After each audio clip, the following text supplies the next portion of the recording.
All right. Hi, everyone. Welcome to Soulmates and Suitcases. My name is Lisa Brierley, and my co-host beside me here, Scott Brierley. We are excited to have a special guest today for episode 19. This is Michael Dove. Welcome, Michael. Thank you for having me. You're welcome. We're excited to jump right in. Mhm. We were chatting just before we started recording, and one of the big things that I'm so excited I hope will really come through for our listeners today is that you are the interpreter of the soul. Like that's just something that Ah, I really want to dive into. So you have a very varied background, Michael. So yes, I maybe do. you can start off by telling us a little bit about yourself and what you do Okay. presently, and we'll go from there. Okay. Very good. Yes, as I think about like how would I uh, say like what I do and what I'm interested in each time, because people ask me all the time, and then I'm always stumped with it just a little bit. But what I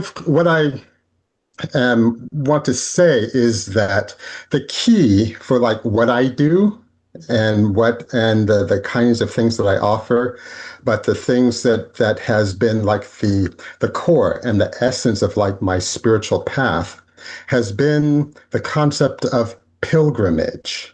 Mm. Pilgrimage, so life, in essence, being a journey, a journey, and so this journey into the soul. Now, I've been very lucky in my life in that I've been able to travel around the world, and I've been in multiple cities on a number of continents and such, and have taught and workshops and different kinds of things. But the traveling has been, in essence, it's been a pilgrimage in the sense that the surface reason for going is more, is that it's surface. But I realize that what I had been doing actually is taking pilgrimages because I was always visiting like these power spots, important places and consequential places in terms of consciousness in different parts of the world. So it's like power spots throughout Europe, um, important power spots in in the Mediterranean and in Greece and on the different islands and such. Um, Power spots in Africa and in North America and such, but places where with a significant like shamanic meaning and places in particular where human consciousness has expanded. You Okay. see. Okay, which eventually, of course, led me to India and the Himalayas and such, and that kind of pilgrimage. But the essence of it is like I was drawn on external pilgrimages, all right, different places, but it wasn't like the real pilgrimage. The real pilgrimage was inside. Mm. It was the journey to the soul. It's like journey to the essence. And that was the actual true draw for me. Mm. You see, and so these different places were like triggers that prompted me to go deeper, challenged me to go deeper, and uh, and so this has been kind of like the theme sort of throughout my life, which actually began when I was a little boy because of this insatiable curiosity, like absolutely wanting to know. And so, in essence, I would say that what I have kind of cultivated within myself was I've nurtured this constant desire, this flame of desire for pilgrimage to know. It's like to uh, reach the essence of my own soul. Mm-hmm. Okay, and what that has allowed me to do is to be kind of a guide for other people as well. Because if you do it like, for a large portion of your life, you simply get good at it. Mhm. you'd simply get very, very, it becomes almost second nature to be able to know how to navigate, you see. And so within that context, I, I, I eventually kind of became or developed into an interpreter of the soul. So this is kind of like the context of where that comes from, to interpret the soul. So I help other people on their pilgrimages. Mm. And these pilgrimages are internal. And Okay. so I see the events that happen in people's lives are these milestones. And sometimes we can get stuck there. Sometimes we can get confused about where we are.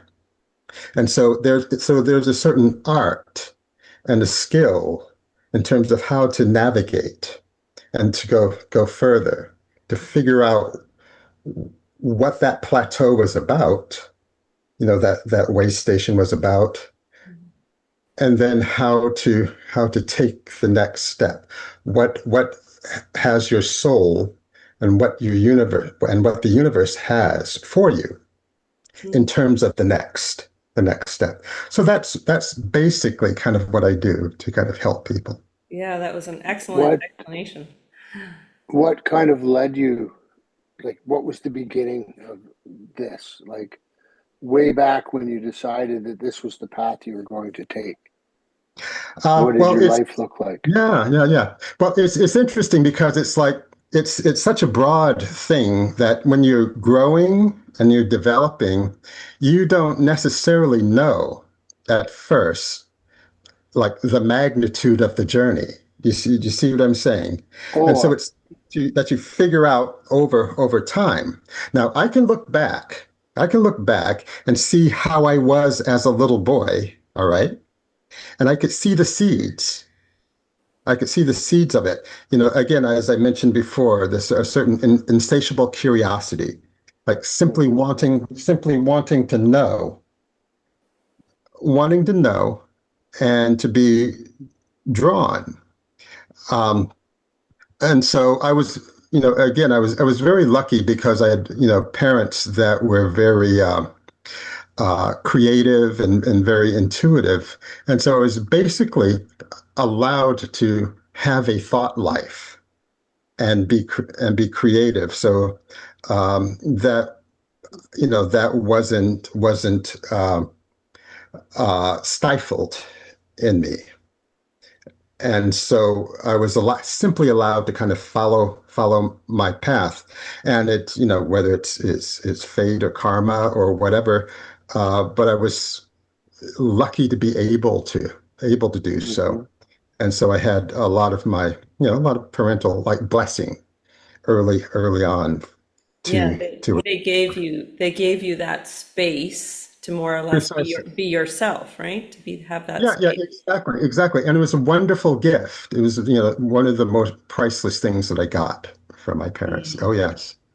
Yeah, the understanding that most of us will grow up with that sense of attachment, so doing what others expect of us, and however, Mm-hmm. it kind of sounds like you were able to fulfill more the authenticity part, that being able to be who you were and nourish that. Uh, yes, yes. Well, I would say more or less. I don't want to paint too rosy a Yeah. picture, okay? No, there's always some pushback. There's always challenge, and there's always you know, confusion, like, well, what am I going to do next? I don't know. What are you going to do next? And it's sort of like, you know, you have to sort it out. But for whatever reason, I was always able to and look in hindsight and see that, okay, that I understand what that step was for, Yeah. why I did such and such a thing in such a place. And then eventually, and with much reflection, you kind of put it together and realize that, oh my goodness, that this every step was sacred. It was not an accident. And the things that were developed and the people that I met along the way, there was great synchronicity involved, throughout, and so I've collected lots of stories, Yeah. lots of what Yeah. I call God stories that You call I them what can stories? call them God God stories. stories. They're Okay. stories you tell, and then and just simply the telling uh, has this quality of like strengthening people's certainty on the deep inner level. And so I've been able to kind of amass a number of those. I can relate with how you can't pinpoint when life started to change really. At least I Hmm. think believe that's how you said it. It's like I spent the better part of 30, 25 years working on myself. And when I finally bottomed out really bad, I thought the universe hated me. Mm. And in reality, of course it hated me. All I did was put out negative. So what am all I going to get back? Hmm. And of course, as you know, it takes time to develop and become, and I know I'm still developing, and I hope in 10 years I can say, look back at today and go, oh my God, what were you like then? Because I hope to be that much, do you know, I Oh, won't say yes. healthier, but that much more enlightened or, and it is a journey for everybody. And for Hmm. years, I was really hard on myself, and that was part of the why I was so stuck. I Mm, couldn't yeah. live in just today and let it be the way it is today. Hmm. Yeah. Very much. Yeah, I can identify with that. It's like what I found is like the key is tapping into grace. It's like grace. It's like there's a grace in the universe that it's like the the favor, the ease that is there for you. So grace gives you space. So it's like you can sit and then you can kind of reflect and and contemplate and bounce things off. And then it's like within the context of the grace, it's kind of um, it makes sense where you are. And then and because it's grace, one can forgive oneself and not feel like one has made mistakes or you've taken the wrong path. You see the overarching goodness, and for me that's been very helpful to be able to kind of tap into that. Mm. Well, I know 100% that if I hadn't have went through what I went through, like my first probably 50 years on this earth was a grind. Mm. And since 50, I've been developing and I wouldn't be the man that I am if I hadn't have went through the grind. Hmm. Hmm. So, Oh, and I'm really grateful for that. And that gratitude is just kind of sunk in the last little while uh-huh. of being really grateful for the past. Hmm. Hmm. Yes, yeah. Is the key is I would say is to like really see the gifts. Okay. Mm-hmm. That every step you take, there is no mistake. There's no mistake. And if you, like I say, if you just sit and if one sits and contemplates just a little bit, the gift will reveal itself.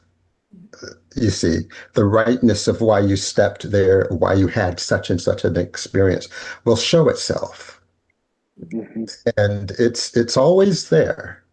And it's just one of those things that, as you say, it takes a while, you know, and it's not always easy because you're wondering, okay, what in the world is this? Why am I here? And but the gift will always like one has to kind of trust. Eventually, the one develops it, where the gift will reveal itself about why Mm-hmm. this is the way that it is. Yeah, beautiful. And when you mention grace, Scott doesn't realize sometimes I think he gives me grace. He has one little saying that he Mm-hmm. says to me if I'm maybe speaking harshly of myself or something is going on, he'll say, "Can you be gentle on my wife?" And the word gentle is Uh-huh. my reminder to give myself grace. So thanks, Scott. Mm, wonderful. Yeah. Wonderful. Little things like that I think sometimes when you mentioned about all the stories you have, Michael, and Hmm. you're able to share those, This is Yes. one thing that just came to my understanding is that more aware, I guess, awareness to me is that when I start to open my mouth up, which like yourself sharing stories, it allows others to do the same and provides that space. So are those some Mhm. of the things that you were, or maybe you can tell us what you were witnessing in your pilgrimage sort of state and venturing around to all these more higher elevated sort of spaces in the world? Yes. Yes, yes, yeah. Well, there's one that's kind of interesting, and it shows that it doesn't necessarily always reveal itself immediately, but you have to kind of sit and watch, and then the treasure will reveal itself. Okay, I was years ago. I was in Leipzig, Germany, and it was on the eastern side before the wall came down. Okay, I was there about 10 years afterward, but it was still had a lot of the old Eastern Bloc kind of vibe and circumstance like around it. So I was there. I just traveled there, and because I was invited to meet a friend and whatnot. And then so I was there, and I was one day walking around the city, my little backpack and everything, and I was wondering to myself, okay, this is cool. I like this. It's a beautiful old city and everything, but God, why am I here? It's like, what is this? What is this about? I mean, it's fine and everything. Don't get me wrong. It's a wonderful place to be, but why? Why am I here? So I'm just hiking around, and I go up to this higher hill so I could like look over the city. And I see way off across the way, like 2 miles or so, I see this church steeple, just sort of stands up church steeple. And then and I go, okay, I like church. I like churches and such. So I'll just hike over there. So I did. I walked all over to this church. It wasn't a huge church. It was just the tallest one there, building there. And then there was this grassy area in front of it. And I was just there admiring it, old architecture and everything. And I see a white van across the parking lot. I see these two guys there. And they're just there, and I'm there on the other side. And then they're just, and I see that, okay, they've got some kind of camera or something. And then they start, they're there for a few minutes. Then they start to walk over towards me. And finally, they come up to me, and then they start speaking in German. And it's like, okay, wait a minute, I don't speak German. They said, okay, no problem, we'll speak English. And and then they said, can we ask you a question? I said, okay, sure. And they've got a camera there and everything, and we want to like film your answer. I said, okay. And they asked me the question, and the question was, what do you think about the modern humanity and modern man uh, in terms of his spirituality? Ooh, there's a In loaded terms question. of modern Yeah. spirituality. And it just so happened that I was thinking exactly about that earlier, and I had a full speech already in my mind, like detailed, nuanced, in sections, meaningful sections to build up to a point and everything. And I had that already, so when they ask me the question, I go, okay, God, you got me. I know why I'm here. And then I gave this whole talk to them. Wow. And they filmed it and everything. They recorded it and all of that. And I asked what it was for. Well, it was for like a local television station. So I got to speak to uh, maybe thousands of local people on spirituality and what spirituality means in this modern time, as it's different than it's been before.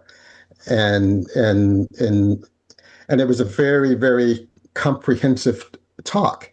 So I concluded, well, that was the answer to my question. That was why I was there. Wow. It was just a matter of waiting for the other shoe to drop. You see, and and then the real reason, the gift, the gift revealed itself. But I've had these kinds of experiences, around the world, and a lot of them are in the form of having been called and realizing that I had been called by somebody on a more intuitive psychic level, called, and I show up, and then it would be just a very, very synchronous but a very auspicious and important meeting. And so I simply began to collect these experiences. You see, collect them, and they build upon each other. And they build in the sense of helping one to become uh, more integrated on the deep inner level, like spiritually. You see, you build up what I call a sense of certainty about how the universe works and how things are to unfold. It's like and that you know, because you've seen it play out on so many different in so many different ways, and that sense of certainty builds up. And so for me, uh, when people ask me, it's like, well, Michael, well, how do you get to do what you do? Okay, you get to teach, you get to workshops and different things around spirituality. It's like, how do you get to do what you do? And then I tell them that, okay, I'll tell you, but the answer is too simple. Okay, it's so simple, nobody wants to believe me. Okay, and I tell them that what the answer is that I simply pay attention. I Yes. see. Please That's it. expand on that, though. Oh yeah, yeah. Well, Just simply pay. Oh yes, yes, Scott. I would like him to kind of backtrack on the story he told us Mm-hmm. and give us a little bit more detail of what he thinks Mm. spirituality means today versus Ah. back when, Mm-hmm. because that's what I'm kind of more interested in right now. And I Okay. think Okay. some of All our right. viewers might be interested in the same Yes. thing. What was Oh, in that excellent. speech? Yeah. Excellent. Excellent. Well, it's well, I'll update it ever so slightly. Okay. Perfect. Um, because it's a different time. Um, what spirituality really is now is that we're in a circumstance on the planet in which more people have more experience, more worldly kind of Mm-hmm. experience. So the um, it's easier to kind of connect the dots now than it was before. And so I would say that one of the great things that people know now, or can know now, I'll say it like that, can know now, is that they are meant to be here at this time Mm. because so much is happening. Meaning that, as I like to tell my students, they are not an accident, or you are not an accident. It is not an accident that you're here. There's so much of the extraordinary and the auspicious is happening now, that we really chose to be here because of the uniqueness of the time. Mm. You see, so there's more opportunity now for I think for spiritual actualization and being consequential on the planet. You see, to be consequential to humanity and and affairs on the planet now, than before. So there's so it's like we have to acknowledge the potentials, the unique potentials, and the extraordinary opportunities that are happening now, which means that none of, as I like to say, none of us are accidents here. And we are invited to know that in a much, broader, more transcendent kind of way, you see. And so I would say that this is house the essence of how spirituality is different now than in previous eras. You see, it's like we can know and be clearer about why we are here. It's the turnaround in terms of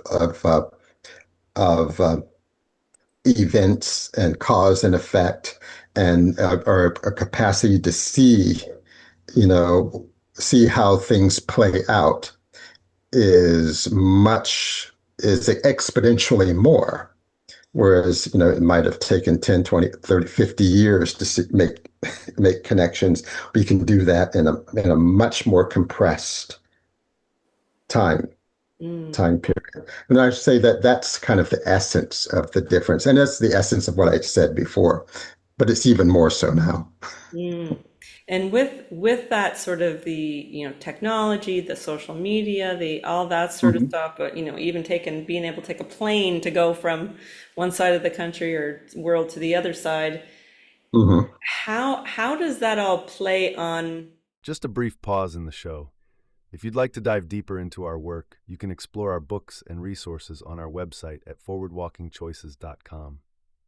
You can also get instant access to our digital books at payhip.com/Lisa Scott Brearley authors. Now back to the show. On I don't even know the right way to put it, but how does that all play, that compactedness, the efficiency, the bombardment in some way of overload? How does that play on Oh, our yes, yes, souls, yeah, our yeah, systems? yeah. Well, yeah. Well, when I was young, there was this interesting book that was out, and it was written by a man named Alvin Toffler. It was called Future Shock. And this was way back in the day. We're talking the ancient times, like the early 70s. So when we were aware of it, okay, and it said that things would be happening so fast that it would overwhelm the our biological systems, our capacities to handle it. And it predicted all kinds of things, all right, that would be coming in, and the things that we couldn't believe, like same-sex marriage, computers, and information, and blah, blah, all that stuff. Um, and it was really, really fantastic. And but we were kind of warned. Now that book, Future Shock, is considered very, very quaint compared to where we find ourselves now. You see. Um, so this has it it it calls for a different kind of human. Carolyn Mace called it like the Homo noeticus, the new human or new man, if you will. And we're seeing now that coming much, much clearer into focus, that to handle the world as it is, the pressures and such, it's almost calling for a new kind of human, you see. And so much of spirituality and a certain amount of what I teach, like in my workshops and such, is about um, the preparation and the kinds of internal shifts to be able to handle more, to deal with the changes and what's coming in such a way that you keep your integrity, you keep your authenticity. You see, and so this means reaching back further. There are like ancient models and things that we can draw from that allow us the kind of connection and resilience and ability to kind of see, navigate, and handle the changes now. Is so it's about um, expanding, it's cliche, expanding our consciousness, but reaching into these uh, the depths, which includes like ancient times and such, ancient models of how things are were done. Things that have not, principles of, I'll sort of mix some metaphors here, of the operating system, the original operating system, i.e., the fundamental design, understanding it in such a way that it transcends the changes, the changes that are occurring. It's like you keep yourself, you keep your authenticity, um, and you're able to have the resilience to handle shifts and even to know what's going to be happening ahead of time, so that again prepare. Hmm. And so so spirituality, the way uh, we're being called to gain new skills. You see, we're being called to um, also take more responsibility too. You see, to be large, to think, as they say think globally, but beyond just like the cliche, think, no, we actually have to do it now, Yes. is the point. Yes. There is no choice. And that's what we're here for. You see, Yeah. that's actually what we're here for. And we're actually capable of doing it. And knowing, like you said, everything happens perfectly. And so are we only given what we can handle then, if that's kind of the case, right? Where that's the understanding. Yes. Yeah. But also that it's that we're much more equipped than we think we are. Okay. So a lot of what I do is like trigger memory, is help people like trigger memory where they or to tap into the resources that I believe are already there. Hmm. You see, so a lot of what spirituality is actually introducing a person to themselves, Yeah. quite often for the first time. Do you see what I'm saying? Ooh, For Yeah. the I like first that. time, introducing them to themselves. And that's the great realization. That's the peak, transformative experience where you finally meeting yourself, Hmm. like in your glory, like in your radiance, you see. That's the great joy I would suggest. And what's the process of that? This is something I know, like Scott and I have gone through a lot of the personal development courses and Hmm. experienced a Hmm. lot of kind of, I'll say soul exposure, like just like, I'm here, who am I? And kind of going Yes. that way. So, what is the process of meeting yourself again? What does that look like with you? Okay. Yeah. Okay. All right. Yeah. I do a lot of what I kind of refer to, because it's a good umbrella term. Okay. I call it deep soul awakening. Yeah. All right. And um, so it's like, once again, it's like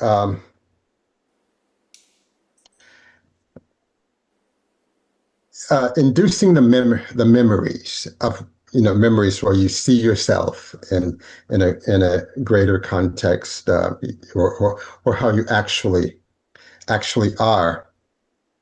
is it's very much almost like a Socratic kind of process, but simply much more soul oriented. Okay, so I'm saying that to ask the right questions, learning the art of asking the right questions. Okay, you ask and the questions are the source of the questions, I would say, would come from paying attention. Okay, simply paying attention. And so paying attention sounds almost too simple. It's almost betrays, the process that I'm actually talking about. Paying attention means looking at how the universe is engaging you. Okay. Okay. Looking at what the universe has placed in front of you along your path. Okay. Situations, circumstances, realities and such, and simply pay attention. Now, it sounds simple, but it's paying attention with a certain attitude, if you will, or presumption. The presumption is, and this is kind of like where the leap comes in, all right? The presumption is that the universe is intelligent and it knows you. Okay? The universe is infinite in its resources, it's intelligent, and it knows you. Okay? Which presumes that there might be a reason why such and such a thing, such circumstance, situation, person, obstacle or challenge or whatever is in your life, in your space, is there. Okay, if one can presume that there is an intelligence behind it, okay, that there might be a reason, and that reason has something to do with who you are and your nature and your potential. Okay, this is where the work comes in. You start to put two and two together. You see, two and two together and say, okay, if such and such is so, and this is what's happening, and this is what I know, this is what I'm bringing to here, what does that mean about me? What is it saying about me and my potential and what can be? So I'm suggesting what I do is I help people sort of get into the zone where these kinds of questions can be asked and say, let's sit with your soul here. Figure out who you are, why you're here. We know you're here for some reason, and I would suggest that the reason that you're here is consequential. It's critical to the good of the whole. You see, it's critical to the good and the survival and the thriving of the whole, of the collective, of a community. Certainly something bigger than your regular world. And so it's like when we allow ourselves to put two and two and four together, it's like we begin to see ourselves. We begin to construct a different picture and address the question of why. It's like why are we here? And that's kind of like the central question. You see, it's like when we start to kind of get, very, very Socratic about it, asking the key questions, then it unlocks the truth and the reason why we're here. Okay, it's like the question, again, it's like the question why. That's like all curious children ask that. Why? Why is this? Why is that? Okay. And unfortunately, especially in, our, society and everything, the why gets shut down. Quit asking why. Just do it. Just do it. Do Why? what I Well, say. because I said so. Because I said so. That's why. Okay. So the why gets shut down. You see what I'm saying on the internal. Hmm. So the key here is like to ask, well, how do we revive that why?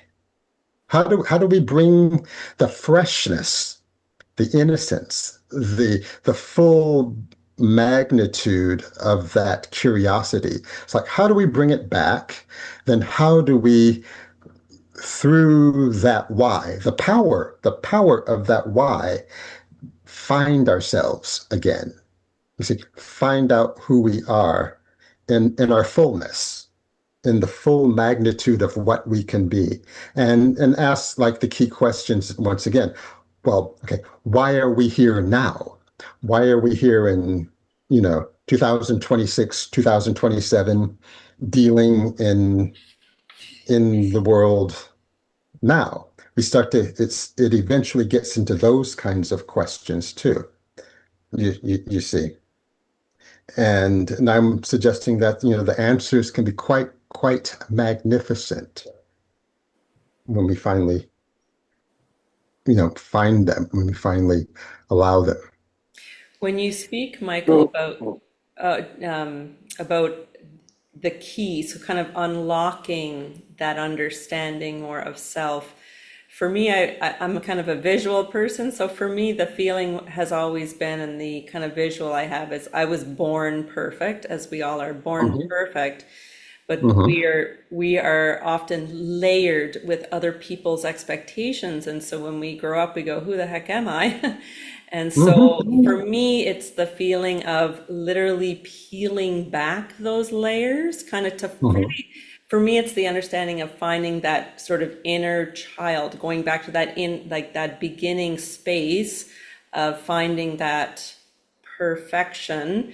And I know like I've written now 3 books, and in this book, third book that I'm coming out shortly, is Hmm. all about that Okay. revisiting the way you felt, who you showed up as, what spirit did you have as a child, Hmm. and can you start to immerse, pull out, all those things that you used to do, even the simplicity things, what gave you joy, what, put a smile on your face when you were a child, and can you bring some of that back into your life to re-spark? And I don't know if that's a little bit like what you're speaking of as well. Yeah, yeah. It's actually kind of along the same lines. Yeah. Along the same lines, it's like I've told my students. I would explain it a little like this, that um, we well, like the universe is perfect. It's perfect. It is perfect by definition because there is no other universe. So it's like one verse. So there's only one universe. It is by definition perfect. It cannot be other than that. And so I suggest that we are created in our fundamental design as a being. We are designed uh, to be successful, that to function, to be highly function, to be perfectly functioning. So we are designed to function perfectly. All right. And so we're a perfectly functioning being that is set afloat in a perfect universe. All right. So I suggest to people that that actually is the default reality. That is actually the factory setting, so to speak. You see, that's the default reality. Um, so anything else is artificial. It's made up. You see, it is out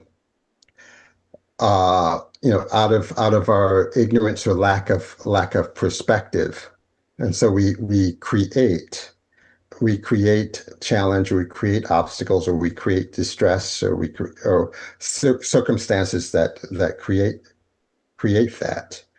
Um, but we do it at such an early age that we forgot that that's what we did, you see. And so and the challenge is to remember, is to trigger the memory, Yeah. and anything that we've created, we can undo, we can shift. We are actually in charge. That the universe is absolute in its responsiveness to us, and so it's like remembering that, the art of holding that as a as the default reality. That's actually the default state, is being a perfect being set afloat in a Perfect. perfect universe, or a successful being in a perfect universe. That's the default reality.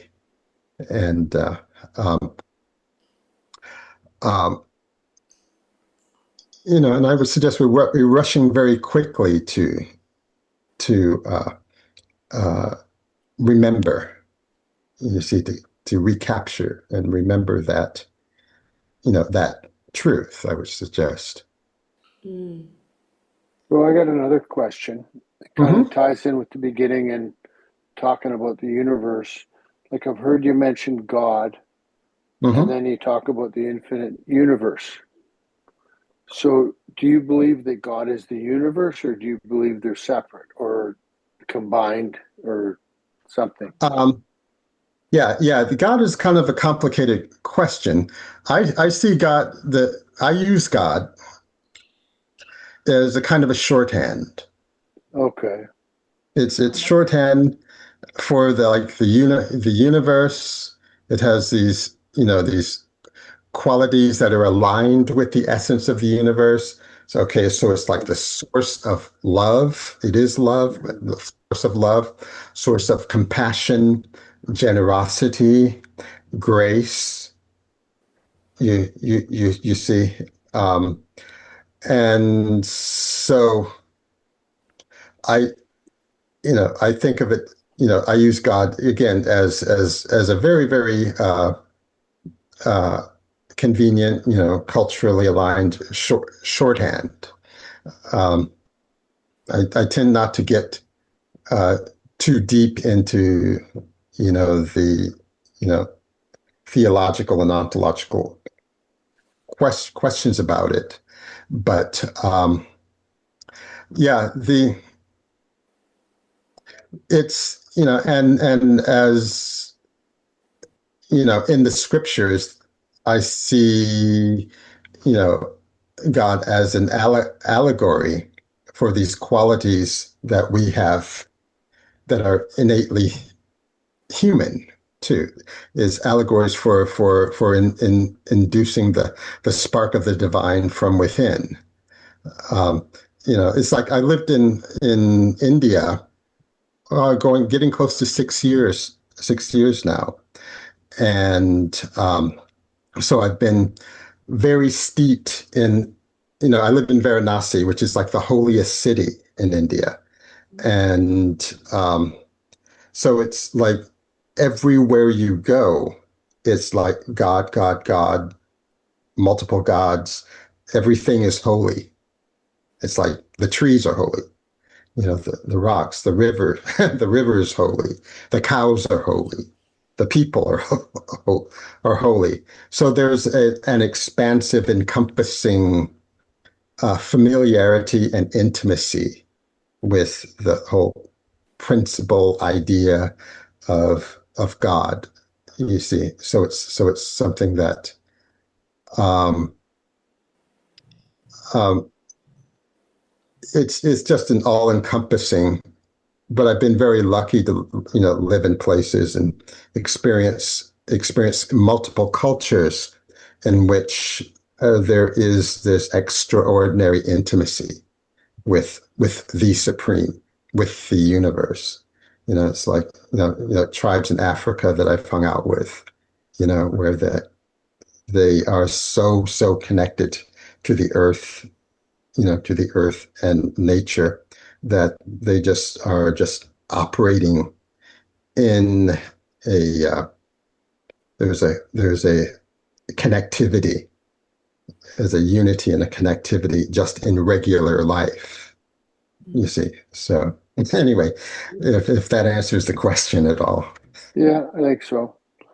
We also have been fortunate to where, like, we both grew up in Canada, and now we're Mm. residing in Thailand, and Mhm. it's I won't use it's almost culture shock, but the people are so different and so Mhm. genuine and so caring and so Oh, giving that it's like, yeah. and it's you show up and you attempt to speak their language, which, and I only speak a couple words, and Mhm. they light up, and it's like Ah, it's the yes, best yes. thing in the world, and it's like, and in can and most of the people are poor.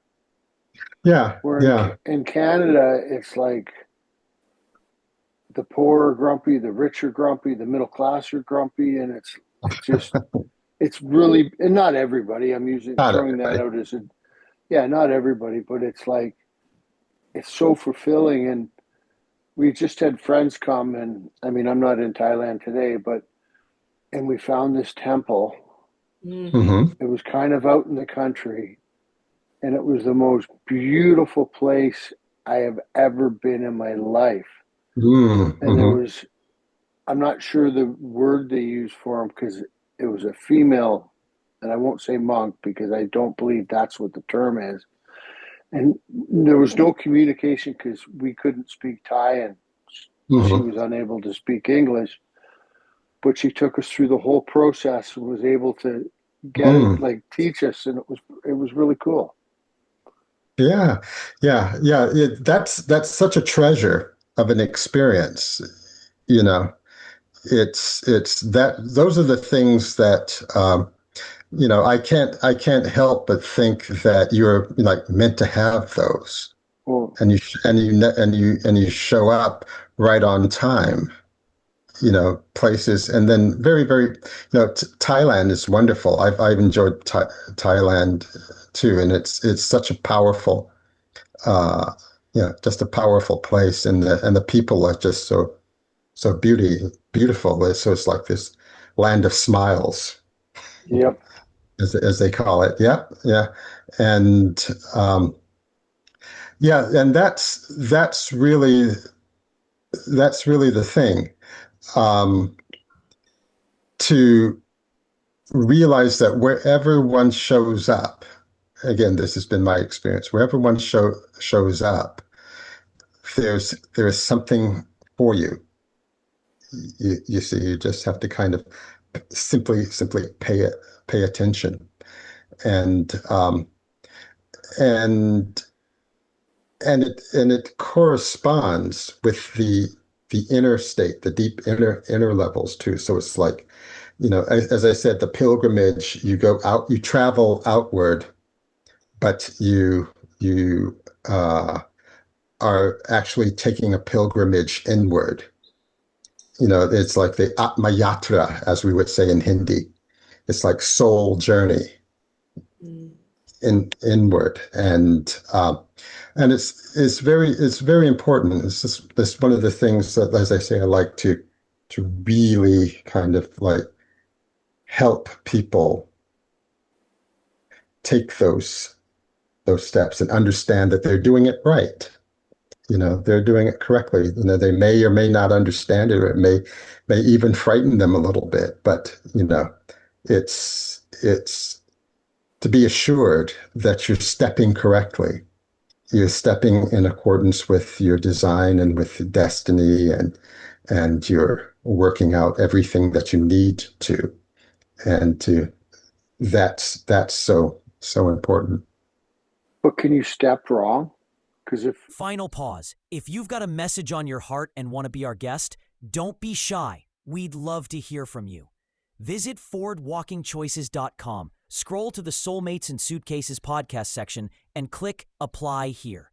Now back to the show. Because if the universe wants you to step a Ah, certain way, you're going to step a certain way no matter what. Are you not? yeah. Well, that always comes down to like uh, that presumes a mistake. All right, and every time I give a talk, somebody always comes up with, but what about free will? Mm-hmm. That question always pops up without a doubt. It always does. And my answer is, and I've said this in front of whole audiences and everything. I said, yes, there is. Yes, there is such a thing as free will. There is free will, and none of you are doing it.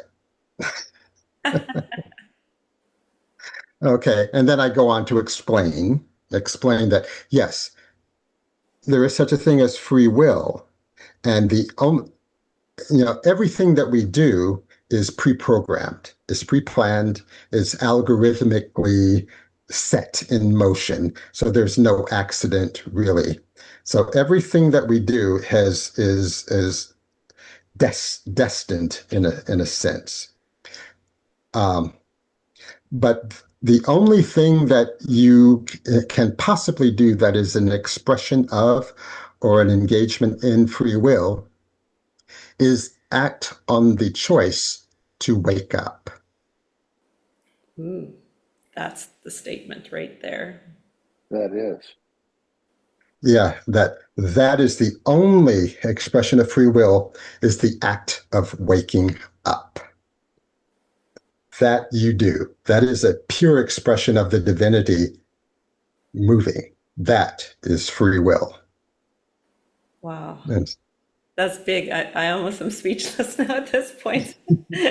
That's the mic drop moment, Michael.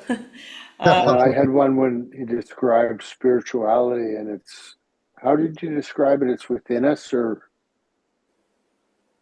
I'm going to have to watch the video again. okay. Yeah. Yeah. Yeah. But I can yeah. definitely see how you can, how you have come to the understanding that you are the interpreter of the soul in regards to seeking it within yourself and then supporting others to seek it within themselves. I can see that now. So thank you for this conversation, Michael. Or Certainly. how can our audience find you at either some of your pilgrimages or maybe online? Yes. Yeah. Well, the easiest way would be through my email, which is yourdovinIndia@gmail.com. That's yourdovinIndia, India, at gmail.com. And also, I have a web page that's easy to remember. It's dove-awakening.org. Yes. dove-awakening.org. And then I can, if you just go there, put your name in, and then I can send you different things, different other websites, information about my ebook, the Deep Soul Awakening Workbook, and Amazing. So our listeners can find all that stuff on your website and email certainly. you right away, and you can direct towards your ebook or any programs that you offer. Amazing. Scott, did you have something else to add there before we sign up? No, Okay, just wanted I thought he that's answered the question without me asking it. Oh, okay. Okay, very good. Well, I thank you for a wonderful opportunity to speak. This was very, very nice. I enjoyed it thoroughly. I will say namaste. Namaste to you too. We will say, I'll say in Thai. I don't know if you want to join I'm me, going to say it Scott. too. Yeah, Kapun ka, kapun maka. Kapun crap. Yeah, thank you very much. We appreciate your time, your wisdom, and everything that you shared with us today. Thanks, Michael. Thanks, Michael. Okay. All right. Okay. Take care. Bye.